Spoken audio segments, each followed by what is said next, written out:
আমার মতো cricket fan আরেকটা খুঁজলে পাইবেন না। আমি আমার ইউটিউবের সবগুলো চ্যানেল হচ্ছে সাবস্ক্রাইব করা, আর যেগুলো সাবস্ক্রাইব করার চ্যানেল সবগুলো হচ্ছে ক্রিকেট ভিত্তিক চ্যানেল, ক্রিকেট নিউজের চ্যানেল। কিন্তু আমি নট আউট নোমান দাদার যে চ্যানেলটা আছে ওইটা আনসাবস্ক্রাইব করে দিয়েছি, কারণ ভাই আমার কাছে সবার আগে দেশ, তার আগে কিচ্ছু না। এখন তাদের কথা হচ্ছে দেশকে অপমান করা হোক বা না হোক, যেটাই করা হোক, যেভাবেই হোক ক্রিকেট ওয়ার্ল্ড কাপ খেলতে হবে। এখন একবার বলে দিয়েছি খেলবো না, তাদের কথা হচ্ছে যেভাবে হোক মিরাক্কেল করে হোক, যেভাবে হোক ইন্ডিয়াতে গিয়ে ক্রিকেট খেলতে হবে। বা একবার তো অপমান করছে তারা, মুস্তাফিজকে বাইর করে দিচ্ছে, মানে তারা অপমান, সেখানে আবার মুস্তাফিজ কিভাবে যাবে?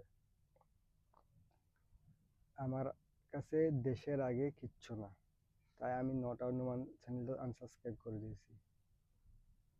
তাদের কয়েকজনের পেট চলা হচ্ছে ক্রিকেট দিয়ে, আমাদের তো পেট চলে না। আমরা প্যাশনের জন্য ক্রিকেট খেলা দেখি, সাপোর্ট করি, আমরা ভালো লাগে, দেশকে রিপ্রেজেন্ট করে। তাই এখন দেশেই যদি সেই সম্মান হানি হয় ক্রিকেট খেলতে গিয়ে, তাহলে সেই ক্রিকেটের সাপোর্ট করা দরকার নাই।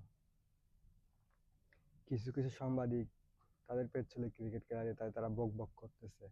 আর কয়জন প্লেয়ার ক্রিকেট খেলোয়াড় আছে তাদের পেট চলে হচ্ছে ক্রিকেট খেলা দিয়ে, কয়েকজন, 1 লাখও হবে না এই সাংবাদিক আর ক্রিকেট খেলোয়াড় মিলে।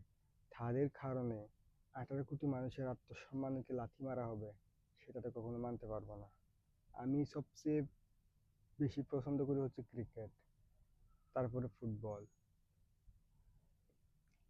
ক্রিকেট না খেললে বাংলাদেশে এমন কোনো ক্ষতি হবে তেমন না, যে সবচেয়ে বেশি ক্ষতি হবে হচ্ছে আইসিসির, বাংলাদেশের চেয়ে আইসিসির বেশি ক্ষতি হবে। কয়টা দেশ আছে ভাই আইসিসিতে? 12টা দেশ নেটিভ অরিজিন প্লেয়াররা খেলে, বাকিগুলো তো সব ইন্ডিয়ান পাকিস্তানি প্লেয়ার খেলে। কয়টা দেশ আছে? সবচেয়ে ক্ষতি হবে হচ্ছে আইসিসির, সেটা তারা বুঝতেছে না। এটা এটা কোনো ফুটবল বা টেনিস না, এটা অন্য কোনো বাস্কেটবল বা অন্য কোনো স্পোর্ট না, এটা ক্রিকেট ভাই। 12টা দেশ আছে মাত্র, হাতে গোনা। এটা আইসিসির লস, বাংলাদেশের লস না।